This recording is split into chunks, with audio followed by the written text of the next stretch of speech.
ఈ అటాక్ జరిగి 1 వీక్ అవుతుంది. ఈ అటాక్లో అయితే మొత్తం 26 మంది ప్రాణాలు కోల్పోయారు.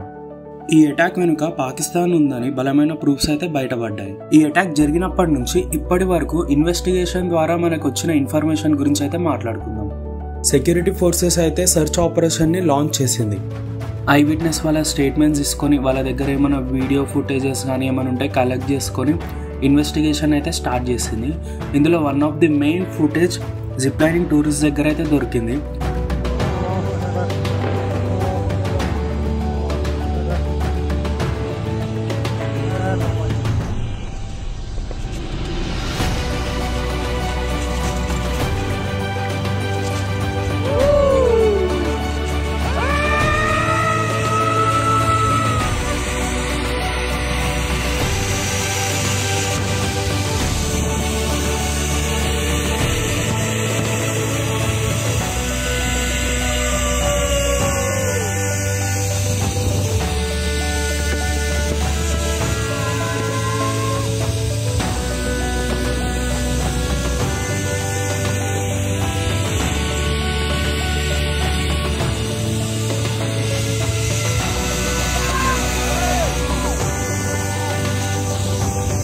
ఈ ఫుటేజ్లో చాలా క్రూషియల్ ఎవిడెన్సెస్ అండ్ క్లూస్ అయితే దొరికాయి. అథారిటీస్ అయితే మొత్తం 4 టెర్రరిస్టులను అయితే ఐడెంటిఫై చేసింది.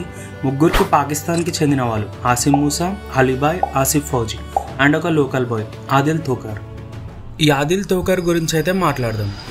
ఈ ఆదిల్ తోకర్ గూరి అనే విలేజ్ అనంతనాగ్ డిస్ట్రిక్ట్ నుంచి అయితే చెందినవాడు.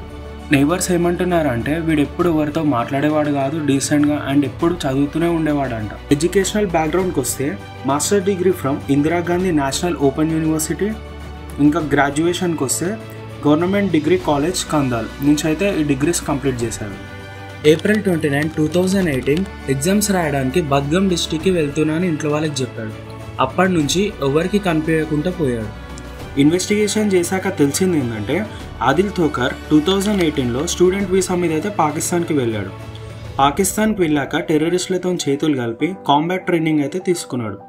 ఈ కాంబాట్ ట్రైనింగ్ కంప్లీట్ అయ్యాక లష్కర్ ఇ తైబా ఇతన్ని అయితే రిక్రూట్ చేసుకుంది. 2024లో లైన్ ఆఫ్ కంట్రోల్ దాటి ఇండియాకి అయితే మళ్ళీ తిరిగి వచ్చాడు. ఇండియాకి తిరిగి వచ్చాక వన్ ఆఫ్ ది టెర్రరిస్ట్ని కూడా వీళ్ళ ఇంట్లో ఉంచాడని రిపోర్ట్స్ అయితే చెప్తున్నాయి. ఇప్పుడైతే ఇండియన్ గవర్నమెంట్ 20 lakhs బౌంటీ అయితే ప్రకటించింది అండ్ సెక్యూరిటీ ఫోర్సెస్ వాళ్ళ ఇంటిని మొత్తాన్ని ధ్వంసం చేశారు.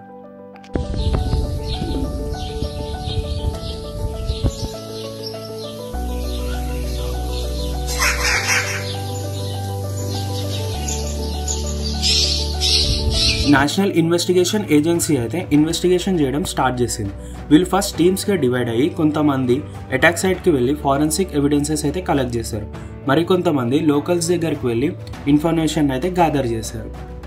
ఈ ఇన్వెస్టిగేషన్ ద్వారా చాలామంది ఓవర్ గ్రౌండ్ వర్కర్స్ అయితే దొరికారు. ఈ ఓవర్ గ్రౌండ్ వర్కర్స్ ఎవరంటే వీళ్ళు కాంబాక్ట్లో ఇన్వాల్వ్ కారు కానీ ఈ టెర్రరిస్టులకు అయితే సపోర్ట్ చేస్తారు.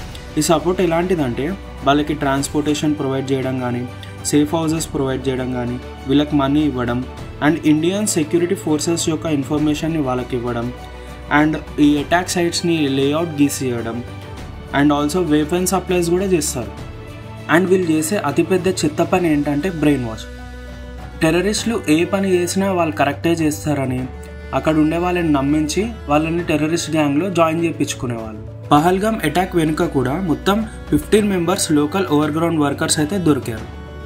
వీళ్ళు వాళ్ళకి గన్స్ సప్లై చేయడం అండ్ ఇంకా అటాక్ సైట్ గురించి డీటెయిల్గా ఎక్స్ప్లెయిన్ చేశారని ఇంటరాగేషన్లో అయితే తెలిసింది.